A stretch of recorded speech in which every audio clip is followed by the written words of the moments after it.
How? How? How are you here a minute ago? What?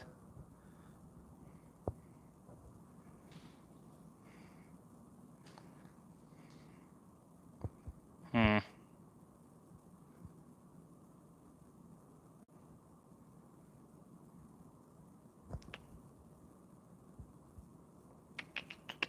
All right. Hi, Mook.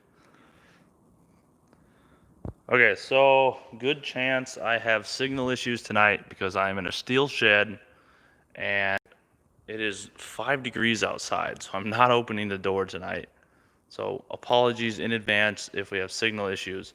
Now, I know you guys complain a lot about the audio quality, and I did watch through the last one.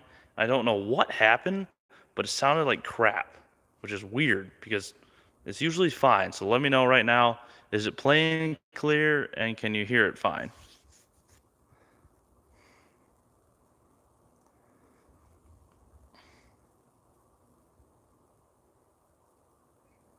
All right, looks like we're good to go.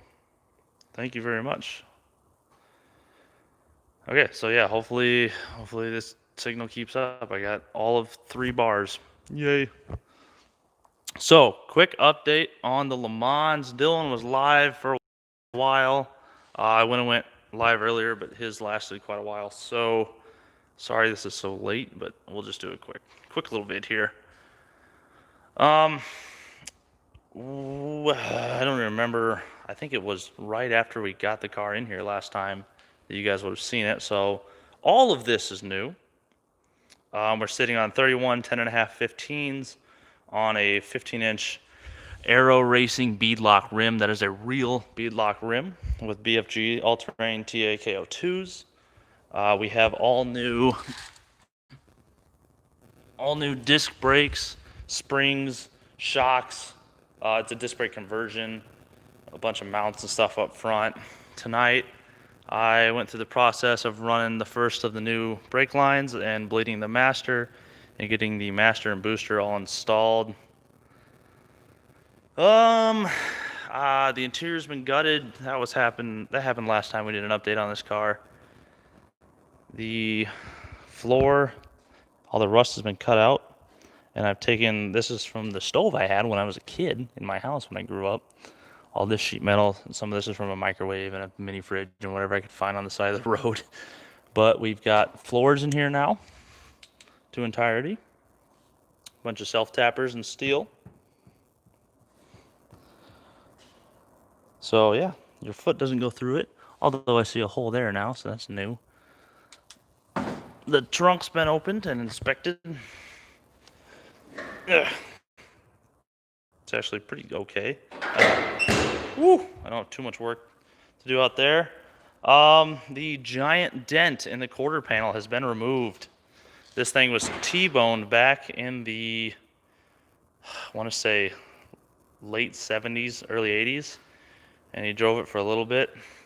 But this whole door was smashed in. You can't even tell this one was here, but this fender had a big crease in it. This was folded in on itself like 3 times. This was all pushed in. The axles actually shifted over, but I don't care, so it's fine. Oh, thank you, Ameritude, for the dollar donation. Someone else sent me $2 and I missed it. Sorry about that. Let me see if I can find it. There it is. ACC Garage. What's up, Kevin? Hey, Mook. Hey, thank you, man. This guy sent me some shirts. They're pretty kick-ass. Full restore or partial? Neither. This is a gambler car, man. This thing is going to stay just like this. Pretty much the exterior is done with the, we got to cut these quarters, or sorry, cut the fenders to fit these tires. Cut the other quarter. This one's pretty much fine. I might need to trim a little right here, I'm noticing. But clearly nature removed everything there for us. So that we can clear these 31s just fine. And then this sucker's going in. This is a 455 Buick with a TH400 behind it. And that's going to be our powerhouse for the Gambler LeMans. It's going to be a good time. We're taking it on Power Tour this year, hopefully. I've got a shop now here in Ames. So I have the chance to work on it all throughout the winter instead of driving home on weekends when I'm not at school. So we should be able to get her done in time. Hopefully here over Christmas break, the power plant gets finished, and then it's just kind of accessory things and whatnot left. I should have the brakes finished up here in the next couple days. Just got to finish running lines. We realized too late that that one was too short, so that sucks. But whatever.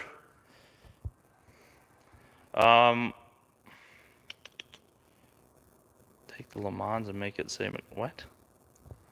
300 people here. Hey, thanks, guys.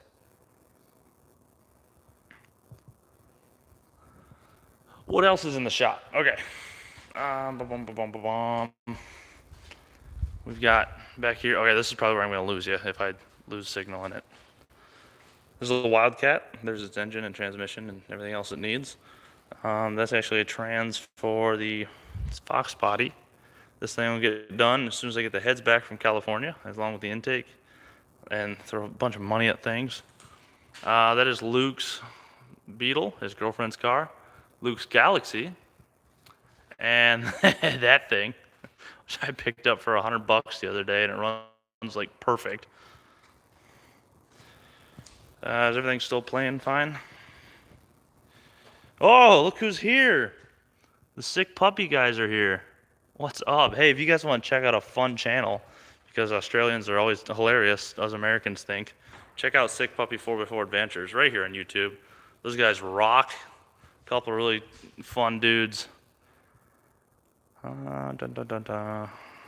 Does Kentucky really exist? Yeah. I mean, there's probably a little bit of Kentucky right here. Why does everyone keep saying ATC? What's my daily driver? I drive a 04 Sierra, GMC Sierra truck in the winter. In the summer, I usually daily a Fox body, or this is probably going to be my daily next summer. Thank you, sir, on the congratulations for the new shop. Oh, yeah, the four-wheeler, or the three-wheeler's in ATC. Yeah, I always forget. Dylan, I swear, don't start. How many starters have I gone through in my lifetime? I can probably actually count that. I don't think I've had to replace. I had to replace one in my whole life up until college. I got really lucky, and then right after I got back from deployment, I had to replace like 7 in a year. It's like they all caught up with me. Thank you, Mook. I was not fake news. It will kill you. Overdrive trans, nah, it's just gonna be a TH400. LS swap all them cars? Nope. Liv, you're here? I didn't know you could even do this. Never seen you in one of these before. Check your Instagram DMs. I sent you something important. Maybe. Okay. I've got a few that popped up while I've been working that I gotta check. Make the LeMans a daily. I plan on it. The other Ford, as in the 64, should be out Friday. We'll see. This is finals week here at college, so it's a bit hectic, but I've got a little time to sneak away and do this.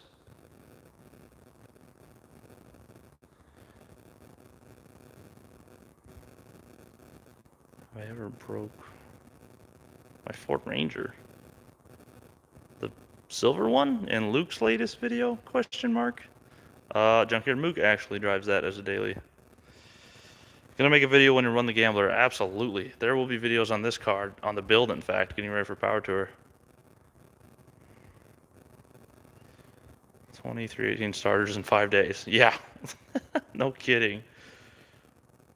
Do you have your truck with you? You can show us real quick? I mean, I suppose. Blah. There's Luke's Galaxy. Follow him on Instagram, Thunderhead289, to see some more stuff about that. I do have heat in here, thankfully, which is why I'm not going outside, because it is no degrees.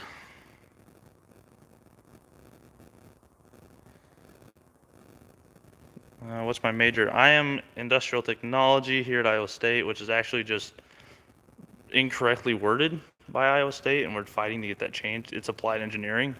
It is a lower end engineering degree. But yeah, I am an applications engineer for manufacturing and ag systems. Thank you for your service, sir. Any planned videos for your Fox body? Nah, probably not. That's just one of those cars that kind of stays off camera so that I can enjoy it because, believe it or not, when you put a car on camera, it's like 7 times more work and you eventually learn to resent it because then everyone wants you to work on your car and you're like, I don't need to change anything. It's fine or it's done or I hate working on this car or whatever. The F-250. I gotta go shoot at my neighbor's dog. What? Waiting for this for weeks. Oh, the LeMans update. I am new to pulling engines. I have a 66 Mustang with a 302 that needs to be unbolted to pull it from the engine bay. What needs to be unbolted? It's really pretty simple with those cars. 66, you should have 6 bolts on the back for the transmission mating to the engine, which I can show you over here. Then you'll have 2 bolts on each motor mount, which will be down there on a Ford. And then any wiring and fuel lines, as well as transmission cooler lines. But these, boop, boop, boop, these, bop, bop, bop. All the wiring, all the coolant lines, all the transmission cooler lines, all the fuel lines. It'll take the afternoon. The fastest I've done it was 2 hours in my F100, full motor out on an engine stand. Actually, it might have been like an hour and a half, but we'd done it like 4 times at that point, so we were really good at it. Okay, I'm gonna zip through some comments here. Sorry if I miss anything. The satellite. Yeah, that's about right. Heck, Power Tour is right around the corner. I know.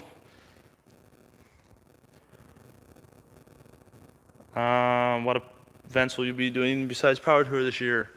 I don't know. I'm actually working a full-time job this summer besides doing YouTube, which is pretty much the equivalent of what I do right now. So I basically never have time for anything ever.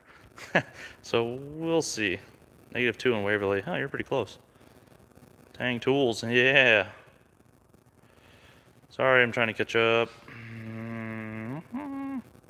Any thoughts about a Crown Vic P71 off-road vehicle? Well, I used to daily a P71. I still have it. I need to sell it. And it was an amazing car. I highly suggest them, and I think it would be a riot off-road. Luke's always wanted to do it. Should black out all the chrome. No, I don't think that would actually look good. Because the chrome pulls the lug nuts and the bead locks through to the white in the primer. And it makes the color theme match. The hood and front fenders have a black primer, as you can see. And that'll go all the way across the hood, which will tie into the roof rack with the spare. Rocky was sold. Thank you, Mook.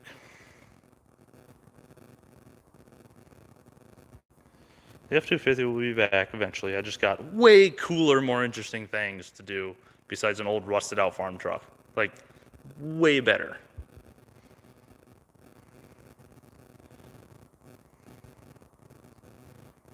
I miss Rocky. He was the one. He was good. I just rewatched those videos the other night actually because I was bored. Holy cow, so many comments. Sorry. Rocky was amazing. I love the horn. The horn on that car was absurd. If you guys haven't seen Rocky, go watch the Delta 88 $300 Oldsmobile rally car video thing that I have. Yeah, it's actually sold. It's long gone. Rocky Rocket, you're the one.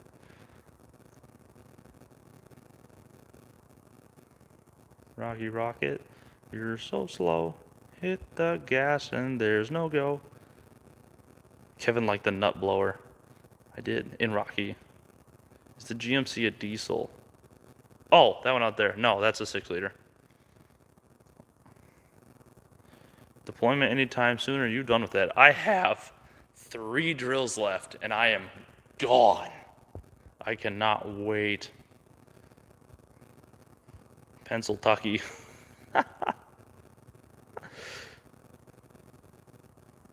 No, wait, no vacuum lines on the motor. It's all throttle, no bottle. But vacuum lines aren't a power restriction. They operate everything, you know, like your timing advance, which without that, it's all throttle, no throttle. It's gonna run like crap cruising.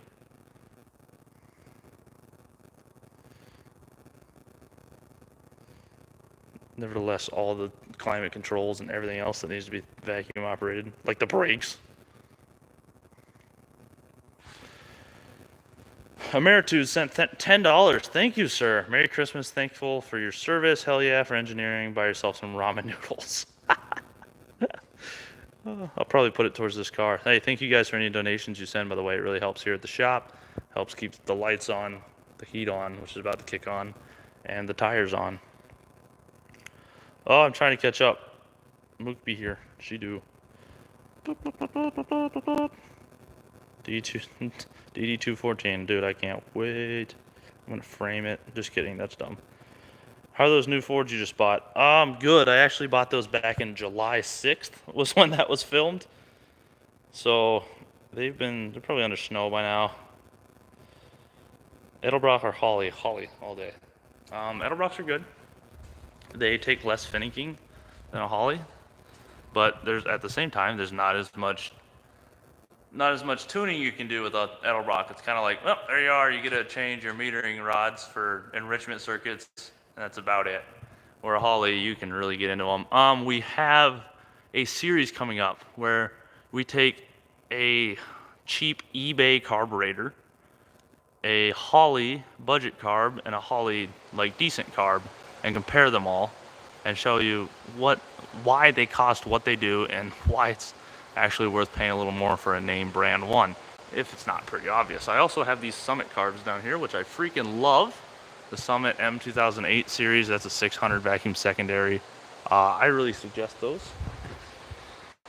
They're pretty cheap. How's the weather? Terrible, but there's no snow yet, so that's good. It went away. Okay. Of the 144p stream. Like I said, 5 degrees outside, 60 degrees inside. I'm not going out there. I'm just standing next to the door, which is why I'm not moving around much. Sorry. My phone is always doing weird sounds by itself. Oh, great. Here we go again.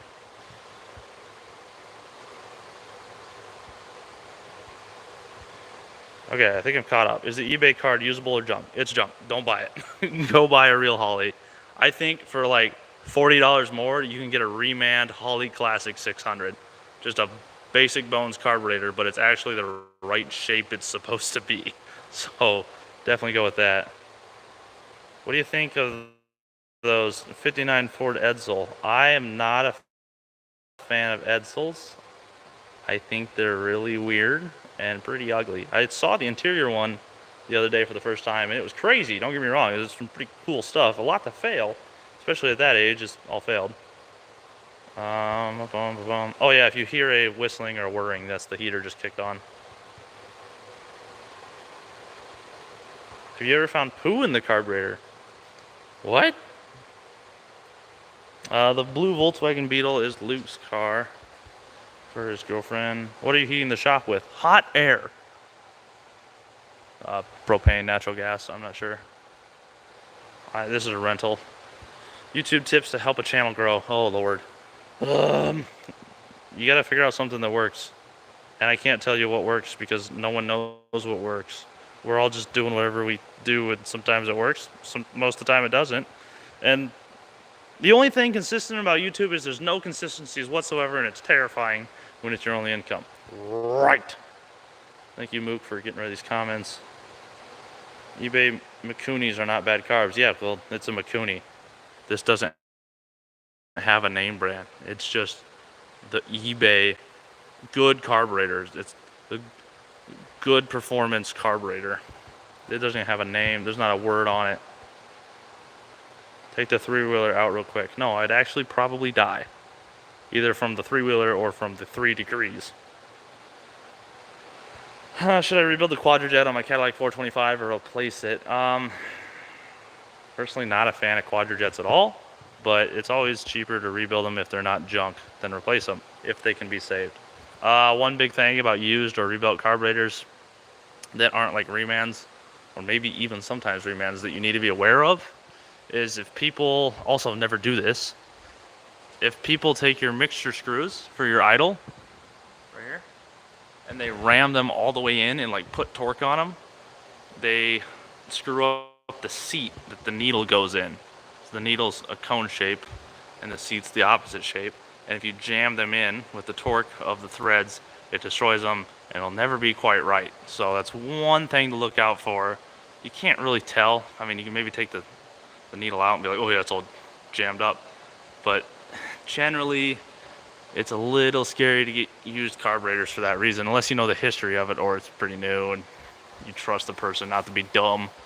But that's one reason to just go straight for a new carb. Plus, then you get all the install parts with it and everything, if it's a good brand. eBay one came with nothing, fun fact.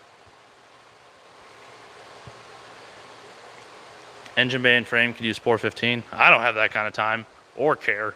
If you haven't noticed, there's nothing shiny in here besides the brakes, and that's the point of this car, is that I can drive it through a lake and not be concerned. Quick fuel carbs are pretty sweet. They are owned by Holly. Ever use any clutch tools? I own a set. Cannot show you them for reasons, but I've never used a set. I can tell you in a few months. Do I and Thunderhead 289 have another revival series coming soon? We do not have a series, but coming out soon. We do have a single video, or maybe two. You might have one on his channel of us like washing said vehicle after we rescue it. And I believe Mook is in that one too. Oh, my back hurts. I gotta sit down. Clickbait. You're clickbait. Your name's literally Snoopy. Oh Lord. Yeah, Dylan, don't do YouTube. That's a good one. What was the worst car that you fixed? Like to work on or like most screwed up? Probably worst car to work on is a Triumph that I had. You'll see that coming up. Yeah, if you watched the last video, you might know what happens next then. There's a spoiler alert. That was pretty terrible. BMWs are horrible. My brother had a couple of those. The worst one that I've had that I've got going was definitely the Satellite by miles, which is why it's so amazing that it's alive. Orange F100, sitting in storage for now until I got time to work on it again. 67 to 70 Cougars. I have not. I would love to. Sick Puppy says amen. What are you gonna do with the jacket included in the 64 Ford? It was in the 78, but yeah, you'll see it again. Well, the LeMans Whistle Dixie. Well, it's a car. It doesn't have any lips, so no.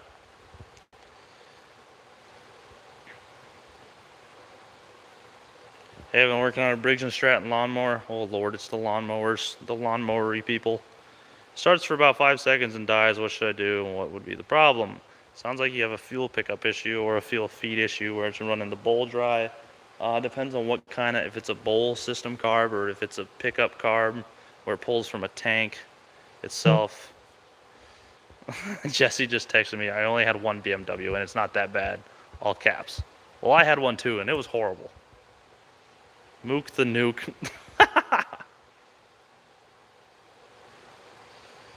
YouTube tip, be original and follow the crazy guidelines.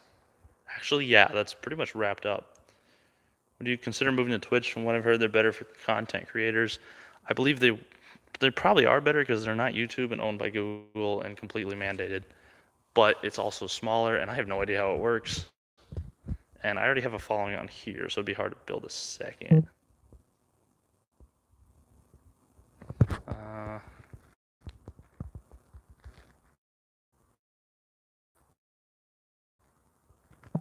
What? Your sanity will thank you. Whatever became of the 260Z?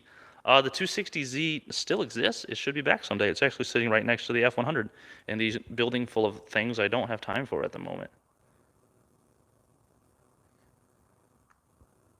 You, Dylan, and TH289 have taught me a lot about working on cars. Thanks, man. Thank you.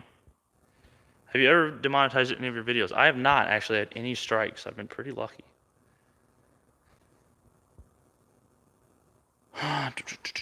All right, do a quick scroll. What's your MOS? I'm a 15 uniform. I'm actually a Chinook mechanic. For 3 more drills. All right, trying to get caught up. What?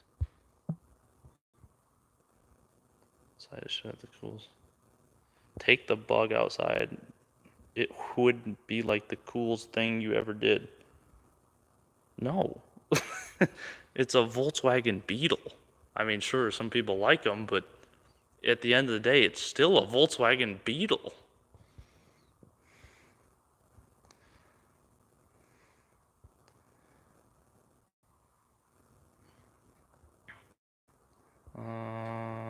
Oh yeah, hey, Merry Christmas, everyone. What was my first car? I had a 94 Bronco, rolled it into a ball, and then I had a 98 Mustang SN95 V6 automatic. Really slow car. Those tires are thick. All right, sorry, trying to get caught up, and then we'll do the repeat. Holy crap! Buy yourself an egg. Dylan sent $3.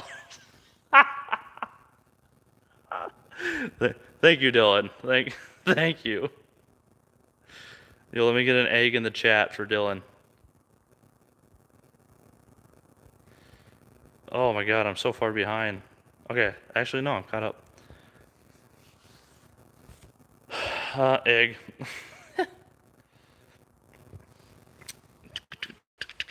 Okay, so if you're just joining us, I'm sure we've rotated out. We still have 350 people here, but we've probably rotated out the audience. Tonight I'm working on the LeMans, which if in the last update, I don't remember what it was sitting at, but now it has a disc brake conversion, new springs, a whole bunch of new stuff up front. Now it has, tonight I've installed one line, too short, screwed up, whatever, minor details. We've got the master bled up here. It's just sitting here right now so that it doesn't leak everywhere. The booster is in and the brake pedal works, and the fact that it moves for the first time since the 80s. The car is now sitting on 31 by 10.5, 15 BF Goodwrench all-terrain TAs, wrapped around a 15-inch Aero bead lock, an actual bead lock rim. We're gonna trim this, trim those. Well, I guess nature did that one for us. The floors have been completed with random house utility equipment pieces of metal. But hey, they're there. As you can tell, a brake poodle. It's glorious. I have to entirely custom rewire this car because everything is junk.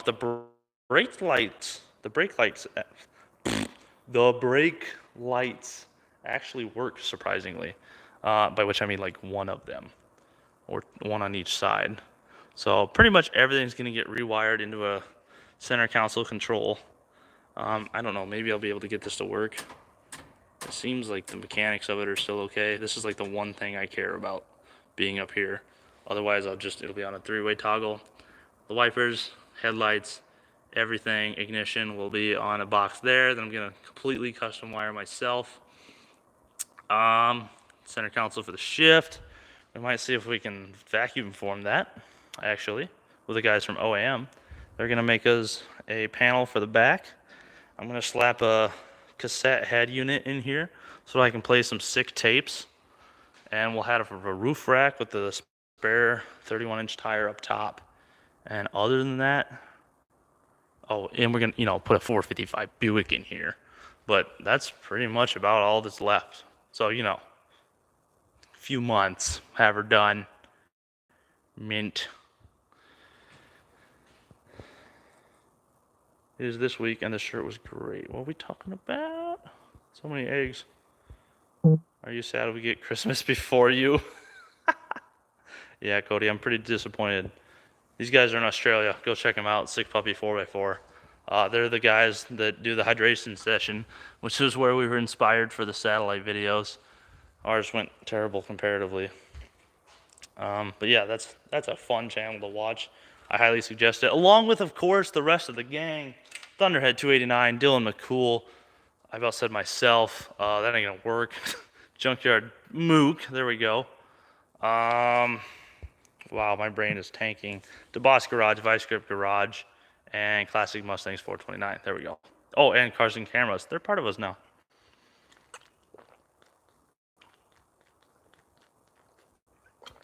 Get an 8-track. You'd be glad you had one. I don't think I would because they just fail all the time. And they would eat 8-tracks and they're hard to find. Where I have a case of the best, like the best 80s rock hairband tapes. Ready to go.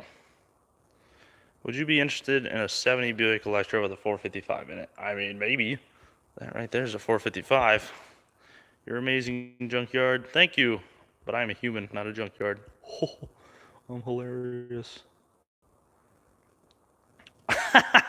I said hi, Mook. She said nothing, so I'm not talking to her anymore. Same.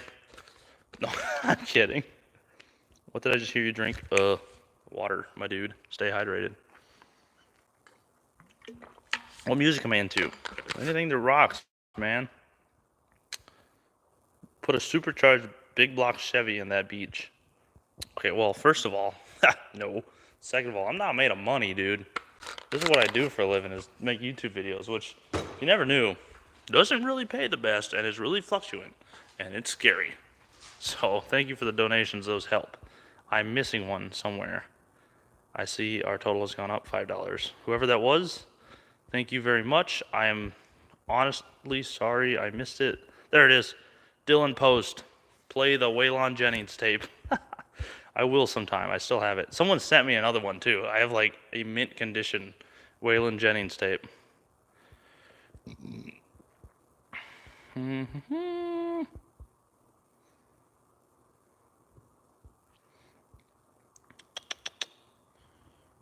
Would you be interested in a rare international 1110 8 dually with a 354? Honestly, probably not. It sounds like a grain truck. Angus would. What is your opinion on a 94 Camaro with a V6 and auto trans and it only has 10,000 miles? I'm going to assume that meant 100,000 or the thing the odometer has rolled over, which 94, they should have 6 digits. I'm going to run in the Western Gamblers. Idaho would love to see y'all. I would love to run in some of the Gamblers outside of Iowa because I have a feeling the Iowa ones are going to be and level B roads for 3 days. Mook drives a literal jet now. Hey, I sent you the tape. You did. Thank you. Why not put a 455 Oldsmobile Rocket? Because I've got a 73 455 Buick and it's better.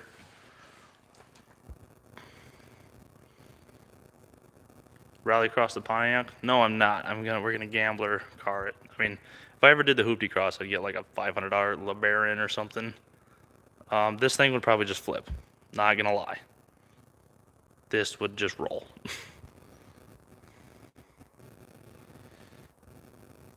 Isaiah Schwartz sent $20. Thank you, sir. I like your profile picture of corn dog. That is hilarious. Thank you guys for the donations. It really helps keep the lights on, the heat on, and the tires on, and the beer in the fridge. You and Mook need to do a heavy-duty rig revival like that Mac. I entirely agree. It's just a happen of circumstance of when we can ever do it. Someday, it will happen. Love the old revivals. Keep up the good work. Thank you. What is your dream car? At the moment? That. Nah, Buick, 71 Buick GS. So basically that as a Buick.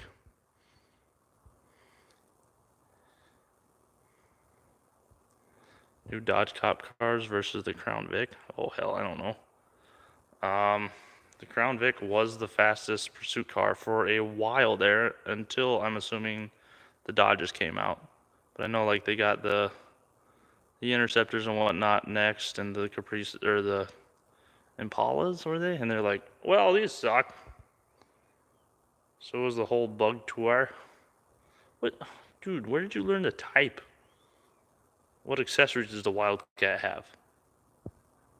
The power steering and boosted brakes. That's it. How's my signal? Still got 3 bars. Best I can do. Wheelie the Honda, bro. I have. I about died. Nah, it was fine.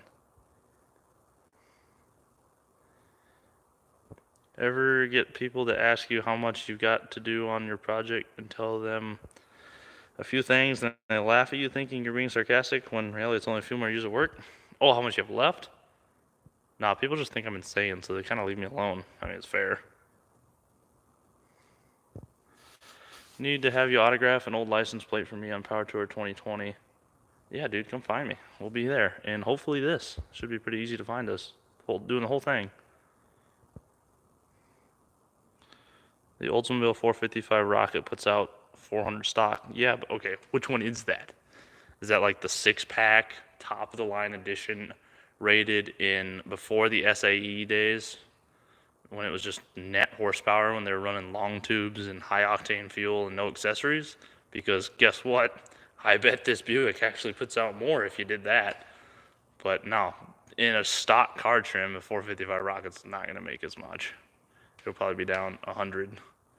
And then you get, like, best example. Okay, class time with Junkyard Digs. Jake Caravow. Hey, Kevin.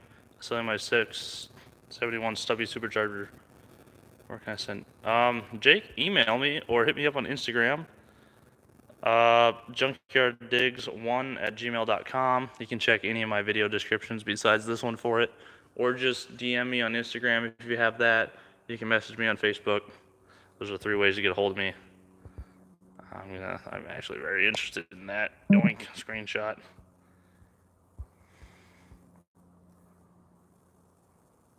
What's my beer of choice? Probably like Bud Light or Natter Days. I drank an excessive amount of Bud Light the other day and survived, so doing good. Dylan Post, another $5. Thank you, sir. Trying to go on power tour from California, LOL, for the first time in 2020. Any advice? Yeah. Okay, I'm gonna get to the net SAE horsepower stuff in a second. First, advice on power tour.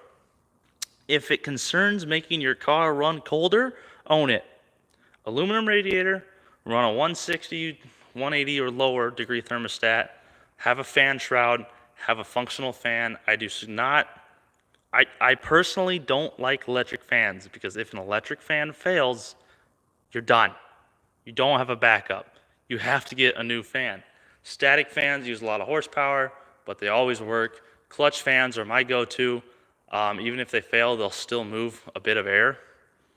And you can do some janky shit to make them work, like zip ties, but I don't suggest it. What's the other one? Flex fans. A lot of people love them. Luke swears by them, but there's multiple kinds. There's cheap ones, and you gotta kind of know what to look for. If they're like steel or aluminum, I don't remember what the material is you want to avoid. The one they used on Engine Masters is not the one you want to get. I know that, because those ones will flex a bunch, and then that material will become brittle, and they explode. There is a kind that is okay to buy, according to Thunderhead 289. He's got one in there. I can't see it right now because the hood's down, but sometime we'll look at that. So yeah, fan shroud, aluminum radiator, low thermostat, good fan. Keep that motor cool, because you are going to sit in traffic for an hour a day. In the worst, like, it's not always going to happen, but that will happen at some point or two.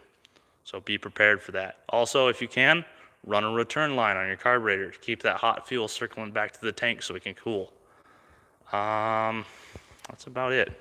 That's my biggest suggestions, is just keep your car cool, because you're going to be sitting in traffic. Hey, is the stream quality and audio still good?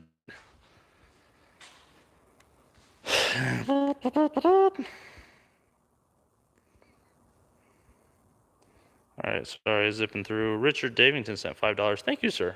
Helps keep the lights on and the tires on the road. Yeah, run like a 3-core, 4-core aluminum, whatever you can fit in your budget and dimensionally. See you, Dylan. Thanks for stopping by, old son. Make sure you guys go subscribe to Dylan and Junkyard Mook and all the friends. Okay. So back to, I wanted to mention this. This is a fun thing I've learned in life. Ow, my back. I fell down a flight of stairs today. Everything hurts. Moving on. So, net SAE, SAE horsepower standards versus net or gross horsepower. I think it's net SAE versus gross. Sorry. It's been a while since I've looked at these technical terms. So, in 71, 2, I think it was 72, the SAE, the Society of Automotive, the Standard Automotive Engineering, came along and said, hey, you guys are getting crazy with the horsepower rating systems. This is the standard you have to abide by so that we have fair comparisons.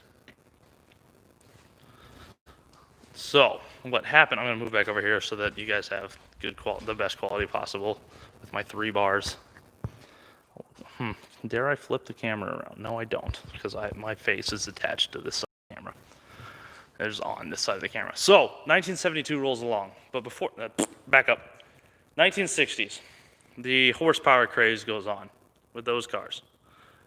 Manufacturers are like, I want a big block, I want more power, I want big numbers, because this is what's selling cars right now. We got a bunch of young kids coming through. They like to go fast. They like big numbers. Watch Ford versus Ferrari. They display that really good in that movie. They kind of explain why that was the way it was in the boardroom scene. But so car manufacturers have the horsepower wars of the 60s. Now, coming in the late 60s, kind of tapering off, but we got all these motors that are making stupid horsepower. Like the Buick, the 401 Nailhead was rated to 425 foot-pounds. Stock. Nuts. Now, fast forward 1972. The SAE steps in and says, okay, we have to do something to mandate and standardize how you guys are taking horsepower readings. Because before this, what manufacturers would do is they'd take their engine, they'd put long tube headers on, they'd run a high octane fuel, they'd crank up the timing, they would get rid of all of the accessories on the front of the engine, and they'd run a big 4-barrel or even more on it. And they'd be like, how much can this stock engine you'd find in a car run in the optimal condition? And they'd make 400 horsepower. They'd make 450 horsepower. These crazy numbers you see. And if you look at the charts, nothing really changed. Suddenly 1972 hits, and they go boop, and they drop because the SAE came in and they said, nope, you guys can't do this anymore. You have to run it exactly the way it is in the car you're installing it in. So now they have stock log manifold exhaust. They have all this, anything smog related or like normal intakes. They have all the accessories that eat up quite a bit of power on the front of the engine, all this stuff, and they're running normal fuel in normal conditions. Suddenly, everything makes 80 horsepower less, believe it or not. So that's why in 1972, you see the initial decrease in horsepower ratings for cars. Now, immediately after this, the SAE is like, hey, we exist. Let's mandate regulations on emissions. And thus the emissions smog era began, which is why starting in mid to late 70s engines are trash, honestly. They're garbage. And that's why all muscle cars went away too, because they're like, okay, well, we're not going to get 17 miles a gallon in this or that or this. We're going to get it in that 3-wheeler. But you know what 70s cars turned into. The Mustang 2s, the Pintos, the Dodge Darts, all that stuff. Just economy cars, cheap cars. That dude better not. Get rid of that Bradley guy. He keeps mentioning the F-250. So now all these cars are mandated. They're putting out a standardized horsepower reading. And 1972 comes along. That all happens. And then in the following years, immediately therefore after, the emissions laws come in. And they're like, all right, we gotta get better power. People want emissions cars. So what they do is they start downsizing engines or reducing the bore and stroke or compression ratios. Best example I have of this, 1971, Cadillac 500 cubic inch V8 made, wait for it, 500 foot-pounds and 400-something pound-feet of torque. 1972, a little bit of cam timing change, a little bit of actual timing change, some other small things is down. We're talking 320, 350 horse. The torque's down in the 400s. 1973 hits. Compression drops from 10.5 to 1 to 8 to 1. The engine's down 200 horsepower with all the smog stuff thrown on. In the 4 or 5 year run that engine had, it started at, I want to say, around 400 horsepower, and it ended at, I think, 130 to 190. It was making less power than a pretty much stock 302, and it had 500 cubic inches. The big changes, 71, high compression, SAE standard. 72, gross horsepower standard. 72, high compression SAE standard. Numbers drop. 73, compression drop, smog era hits, engine's a potato. Got rid of it, moved on to different motors. That's why the 500 Cadillac didn't last very long. Cool motor, huge displacement. I have one. We're going to put it in something someday. I just don't know what. Okay, so that's my story time with Junkyard Digs, so you guys can learn some things about horsepower ratings and if you see them, why they change so much. Oh boy. Thank you for the donation, man, with the football thing and random assortment of letters and numbers. I appreciate that. Okay, apparently Mook did a thing and it's not out of focus because I'm drunk. It's out of focus because my phone's drunk. I should have been drinking water, son. Cadillac 500 is a Buick Stage 4. No. It's a Cadillac. The distributor's in the rear. The Buick's is in the front. In fact, there's no similarities. Wi-Fi sucks. Haha, fun fact, there is no Wi-Fi. I'm in a tin building surrounded by metal, and it's 5 degrees outside. This is the best we can do. All right, Mook started a thing and told me to tell the story of the stairs. Today, I went to buy some helmets for my guy, and I went to walk downstairs to look at them, and it was like tiny stairs that were like this wide and like this tall and super steep. And he was in the middle of saying, "Hey, watch your head. It's a short basement." And I went, "Step, yeet," and just went all the way down the stairs and like kicked the guy in the back on my way down. And I went straight down I touched the first stair and the last stair, and that was it. And everything hurts. Yeah, I should have put the helmet on before I went down the stairs, but I didn't buy it yet, so. Okay, anything else anyone would like to learn? We got another, I'm going to say 13 minutes. We're going to shut her off, shoot for an hour. Who got you into cars? My dad and family and whatnot. I've just known cars my entire life. I think I was literally born. My mom looked at me and said, "Boy, you got cars in your blood." And here we are. Now there's blood on my cars.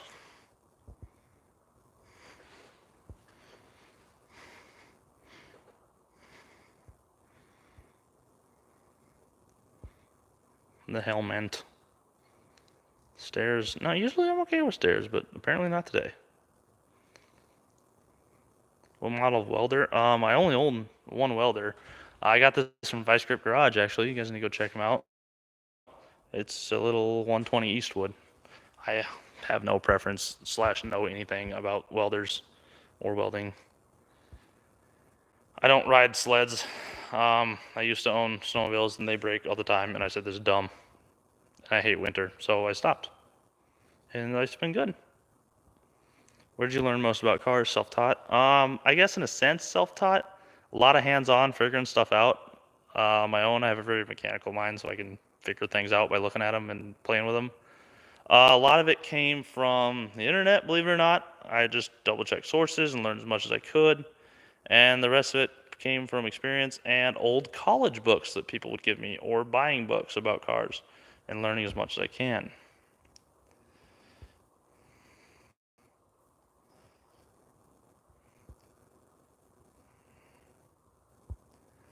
How did you meet Luke? That's a good one. I was watching his videos once. His F100 revival out in the woods. I went to watch the newest Roadkill, and I found that because back then he used to do some tricky stuff and name his videos the same as the Roadkill for about an hour or two. And I was like, "Oh, hey, homebrewed Roadkill, that looks pretty good. I'll go watch that next." So I did. Like, this is amazing, but I'm used to seeing these videos that are 15 years old, so you never see an update. And I checked the date, and it was a week ago. I was like, holy shit. So I subscribed, and I watched that whole series. Like, this is amazing. This is awesome. Sweet. And then I was like, what else has he got? And I was scrolling through his videos, and I found there's a 427 Galaxy revival video he has. It's really old. And there's a radio station playing in the background, and that was my local radio station when I grew up. It's like, holy crap, you're in Iowa, blah, blah, blah. And weird thing, he actually like responded to my comment positively, and I said, "Dude, look me up on Facebook," and he did. And he actually sent me a friend request, which, fun fact, That never happens. No YouTuber will actually accept your friend request on Facebook, so stop sending them. Sorry, nothing personal. I just don't need 300,000 Facebook friends. But he actually looked me up, and then later he needed 302s, and I had one out of a truck that I had wrecked, and I sold it to him, and we kind of kept base with each other here and there, touch base, and eventually started just kind of doing stuff together. Went to buy an engine together, worked on a truck together, started talking more and more until he's like, hey, you should start a YouTube channel. You have this Instagram account thing. So I did, and here I am. Would have never believed it.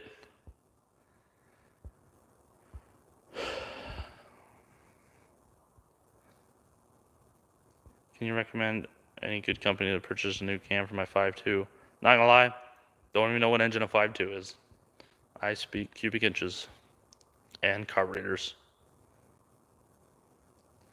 Thank you, ACC, for stopping in. I'll catch you around, man. Yes, that is Luke 65 Galaxy. I don't have a son. Why do you focus on American cars and not imports? Because this is America, and everything's in American numbers here. Everything's in American numbers. It's just they're way more plentiful and easy and good. There's imports on my channel. Don't get me wrong. There's a Datsun and a Fiat, and soon to be another. Gets cold, so these nice rust-free cars. Absolutely not. These are rusted to hell because I live in the heart of the Rust Belt, which, if you notice, there's no metal there, which is why it's self-tappers. Hates winter, still lives in Iowa. Yeah, well, it's where home is. You know, you only got to put up with it for 8 months of the year.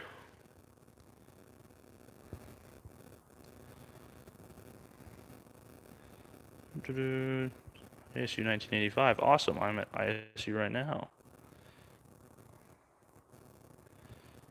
What was your first car? I had a 94 Bronco and then a Mustang V6. 5.2 Magnum. I especially don't speak Mopar. Sorry. Mechanical Engineering ISU 2020. Oh, sweet. iTech 2021.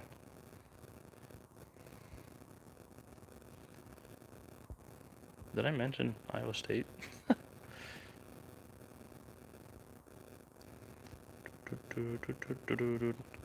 Sorry, trying to get caught up here. 410 FE. Was that weird, like, industrial motor?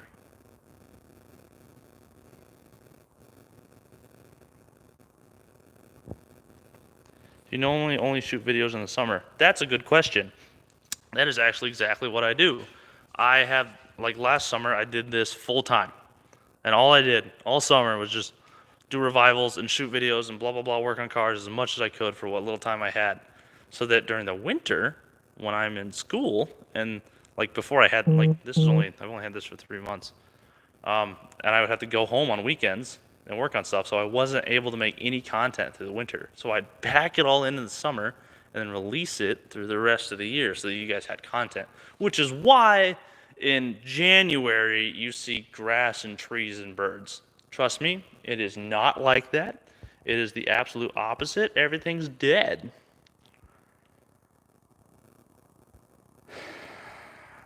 But now I can actually make content in the winter. It's just garage build type content, which isn't always the best in my opinion.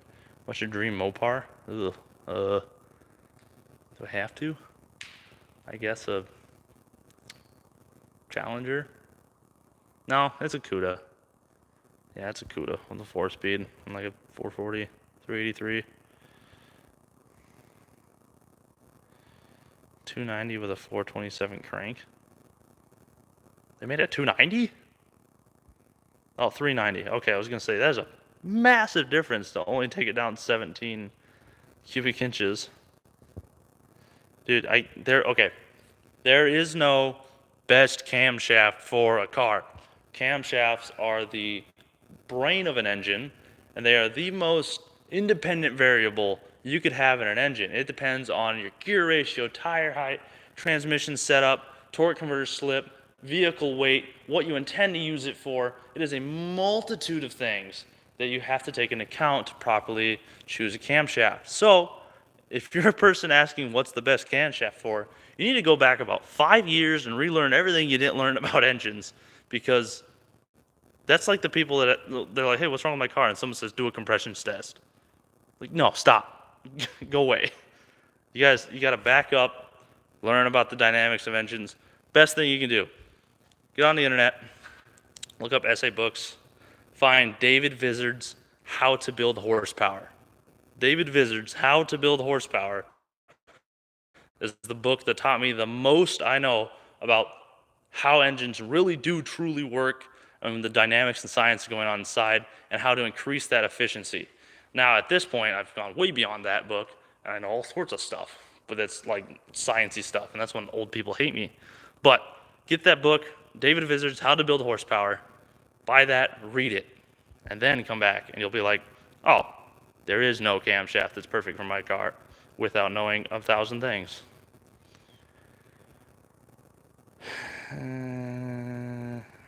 Is that a Honda Big Red? No, it's actually just a 200 ATC. I think there's a difference. I'm not sure. Don't really know too much about those.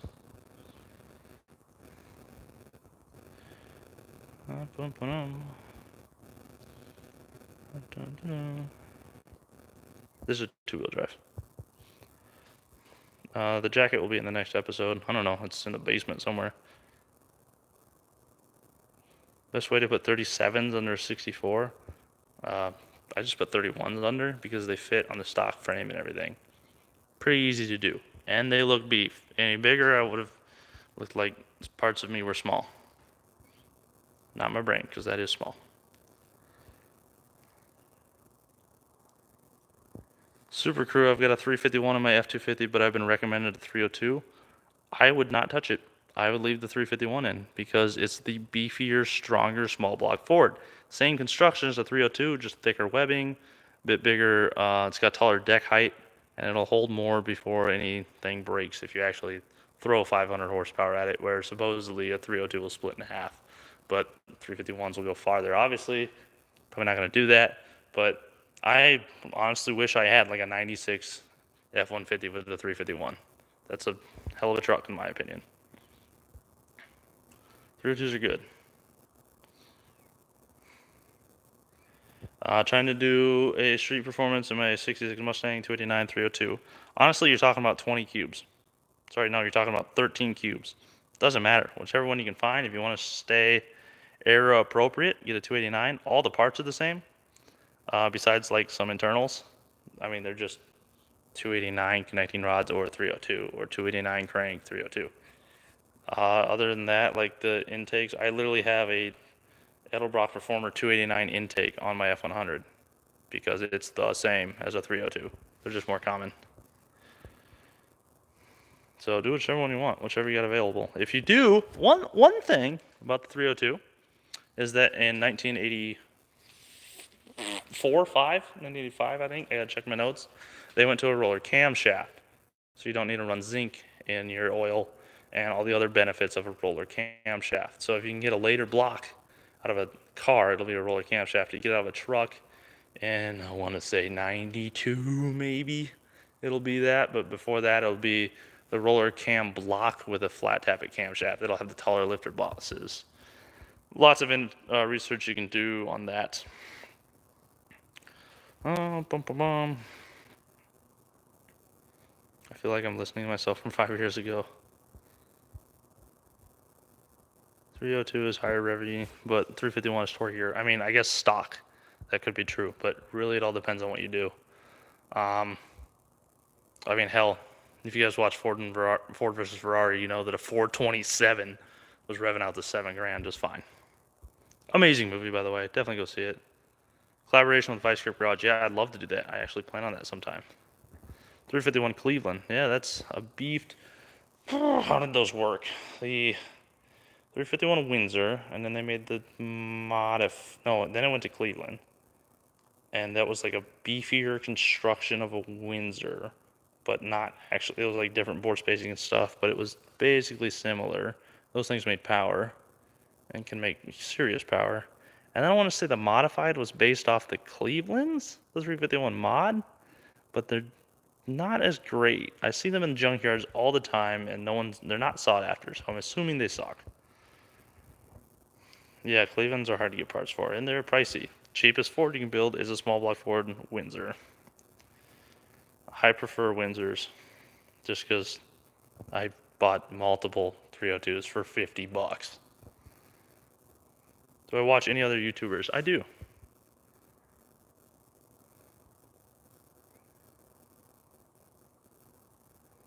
I don't know what the Cadillac 4.9 is. Is that like a, I don't even know.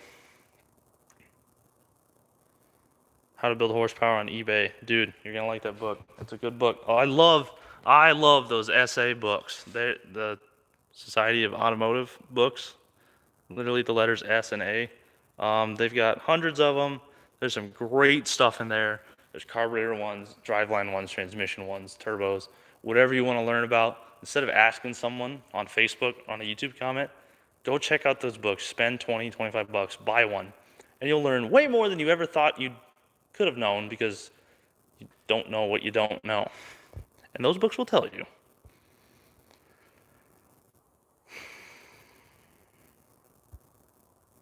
I'll probably go a little over the time. Hey Mook, if you're having to continually delete messages from a certain person or two, just toss them. I came for the moop. Would you ever do a diesel build? Honestly, not a big fan of diesels. They're dirty, expensive to touch or even work on. And where I live, they're really not. Half the year you can't use them because they're froze. Are you going to do a roll cage? We are going to do a bit of a roll cage. There'll be a roll bar back to the frame and a roof rack and stuff. The roof rack's not the roll cage, but blah.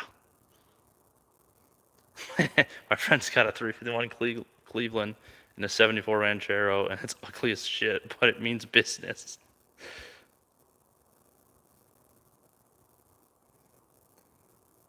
Windsor is a small block. Cleveland is a big block. Incorrect.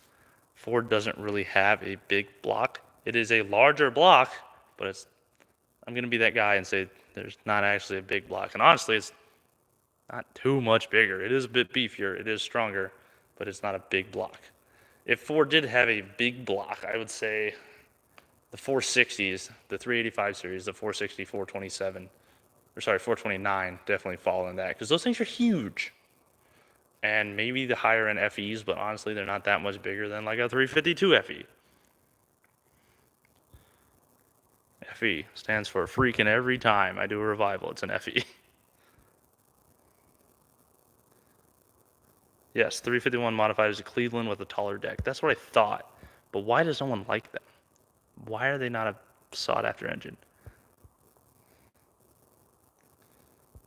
Is my signal? It's doing okay. Oh, hey, my phone's dying. Good. Turn that back on. Oh, the North Star? Those were terrible. I had one once. Drove one in high school. It's actually a good engine. The fact that it made like 300 horsepower, hauled ass. That car was fast. It was a Cadillac DeVille. Weighed as much as a boat or a house or even a houseboat, but it did like a 7-second 0 to 60. It was quick. But the starter was under the intake. Everything was made of aluminum, and they were trash. So 4.9 is not a North Star. Oh, I don't know what it is. Yeah, you said carburetor, so it's definitely not a North Star. Enjoy the Minnesota winter the best you can. Are you sure 351 is a 351 whether it be Cleveland or Windsor? I mean, it has 351 cubic inches, but they're different motors.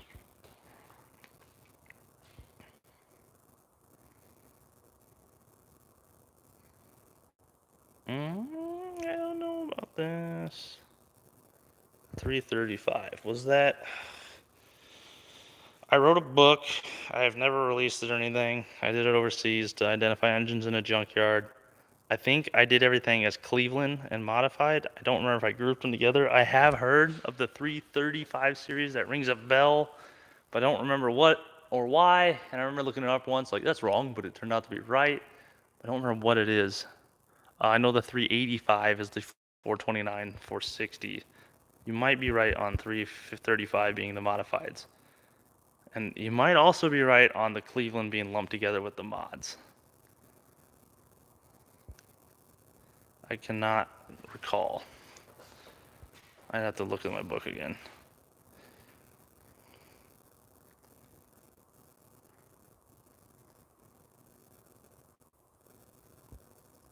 Yeah, all these things that people are saying about the 351 modifieds seem like good things.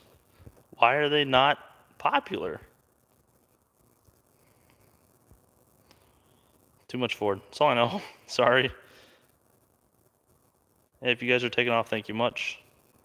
FE meant Ford Edsel. That could be correct. I know Mel was the Mercury Edsel Lincoln, and that was a engine specific to those. I don't know if the FE was after the Edsel's time though, I thought.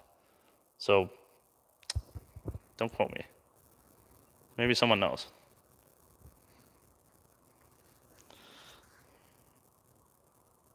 The Cleveland block was wider and the valves were offset and they had like a big block. But as a small block, they were not popular because they were wider and Ford did not look them for fitment.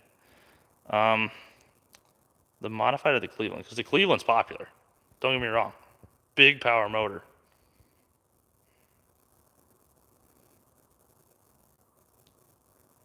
But the Ford 400 make more power per cubic inch, even beating the 460 for, well, yeah, but 460 is a towing motor.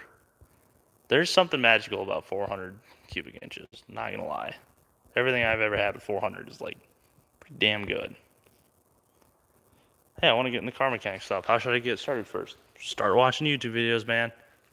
Get your hands on some lawnmowers or cheap three-wheelers like this or something and just start learning. Read books, whatever you want. You have that book, Mook? Happy birthday, or not happy birthday. I'm tired.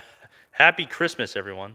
Yep, 335 series is the 351 Cleveland modified 400. I was gonna say I thought they were lumped together. I wasn't sure. It's been a long time since I've looked, but I thought they were because the only difference visually is that the taller deck height has the lump by the distributor.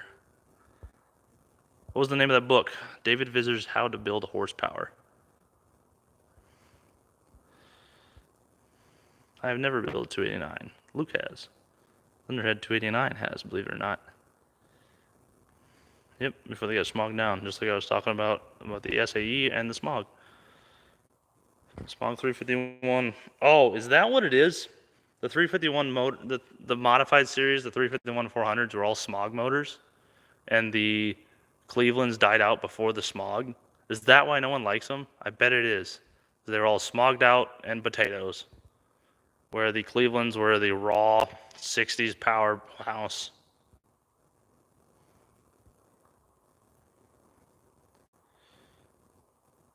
Have you and Thunderhead 289 ever dragged? We have a couple times. Wildcat versus Rotstang kicked my ass.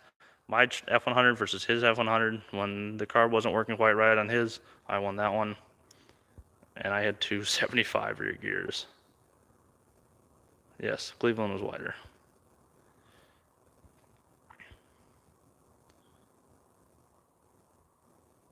Yeah, I want to say the 400 was the 335 series, and the 385 was the sorry 429, 460. And I want to say that those numbers are based off of the bore, stroke, journal size. Someone will tell me. If you had me hooked for every one of my fans. Thank you, Ameritude, for the $5. Helps keep the lights on. No aftermarket support for the 351 and 400. Is mostly why no one likes them, is the bad reputation because they were smogged down. I figured it out. Ha ha. Build the 351 400. No. Kevin enjoys 400 inches .mp4. I run a 512 low deck 400 Mopar. Sweet.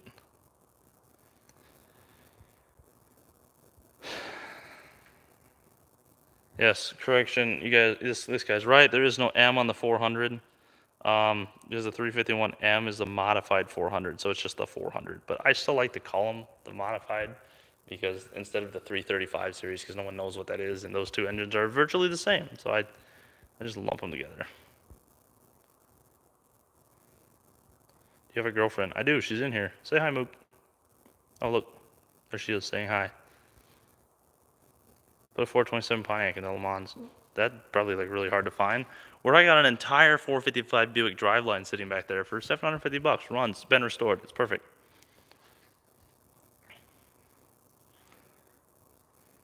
How or where do I get information for my barn finds? A lot of it's word of mouth. A lot of it's looking around, driving around on back roads, riding my dual sport. Just being like, oh, there's a car in a field, driving across the state, like, oh, there's a car. It's the harder ones to find are usually driving somewhere and looking, or a lot of them come from Facebook Marketplace or just Facebook.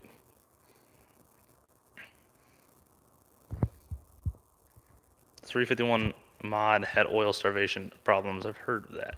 I think my dad's truck has a .351 mod. Great. Thank you, Emeritude. Have a good night. Mopar equals no car. Is there a 462 engine? Not that I know of. Oh no, my phone's dying. I'm gonna walk over here and plug it in. It'll probably die anyway.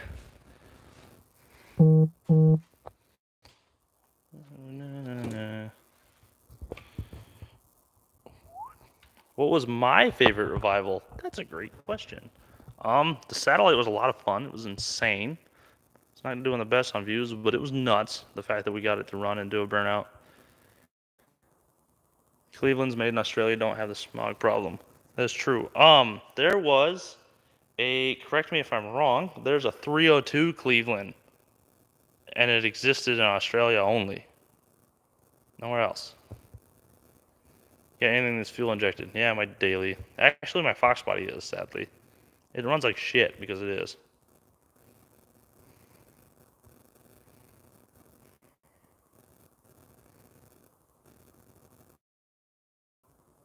Change the cam, set it straight up, put a 4-barrel, 650 vacuum secondary, half primary tube. I'm assuming you're talking about 351 mods? See, I can see that.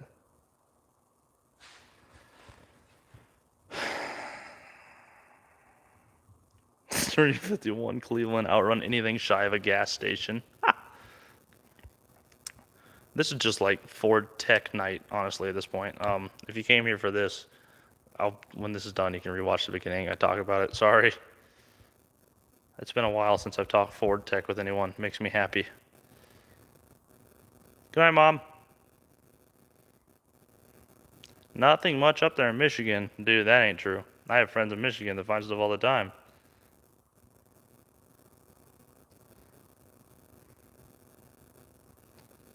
Next video on the trucks, Friday.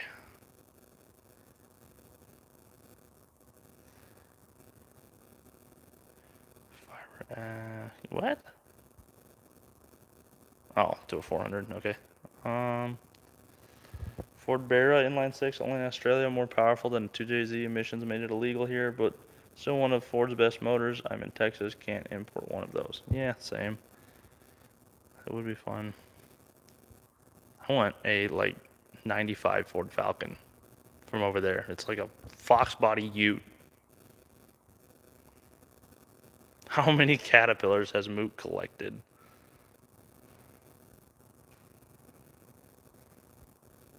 Alright, fast scroll. Oh my gosh, I'm actually to the bottom. Where's the Firebird? Firebird got sold. Any suggestions for first mod on a car? Blech. All the caterpillars. Okay, dude. You only have to say it once. Yeah, I want a 95 Falcon, but getting one here is the problem. Yeah, if you want to escape the sewer. Yeah, I got 2 302 Clevelands in my shed. I would be interested to see what the differences are between a Windsor on that. I mean, when I say Ford Tech, I mean like carbureted old cars. Like small block, big, well, not Ford. Well, we've been talking about this whole time, not new stuff. 260Z sitting in the shed. We'll be back some. It'll be back someday. K&N sticker for the first mod. More plans for the satellite. Oh yeah, there will be a part 8 of the satellite. where we designate it to its new owner. You guys will see. Probably going to do that next spring when it's warm out. So it's going to be a few months. Stick around. But there will be a part 8 eventually.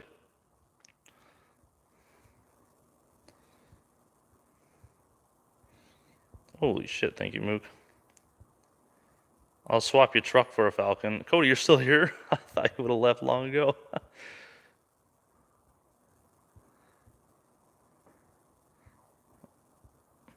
Hello from Russia. Hello there. Come on. Dun, dun, dun. Why are we talking about Mel's? No one cares. Need more revivals for starts. You're going to get them. Just you wait.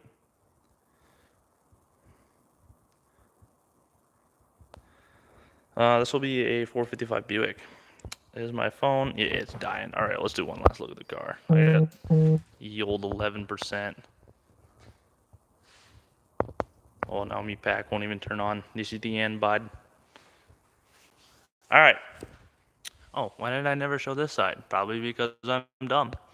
We got new ball joints, new springs, new shocks, new sway bar links, new spindles, front disc conversion, new brake lines, 31 10.5 BF Goodwrench all-terrain TAs stuck around a 15-inch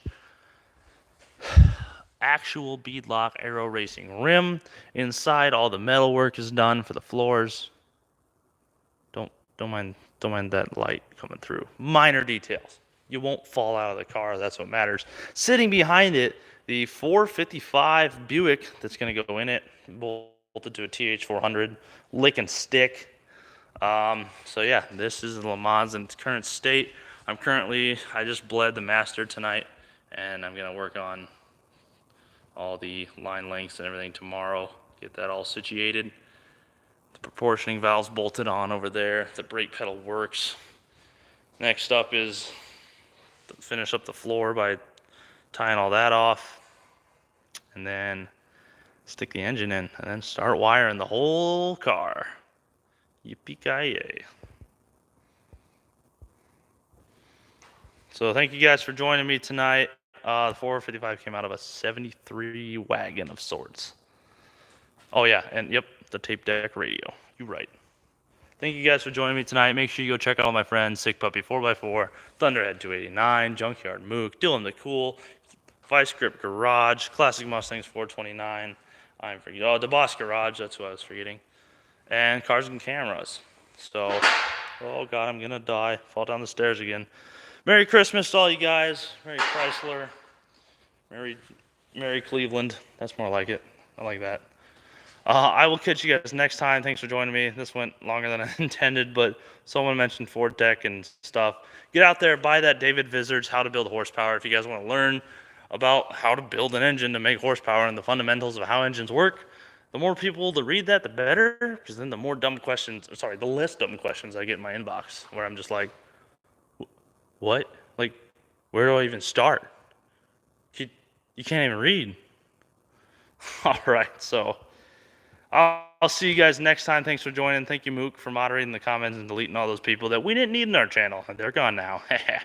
See ya. Merry Cleveland.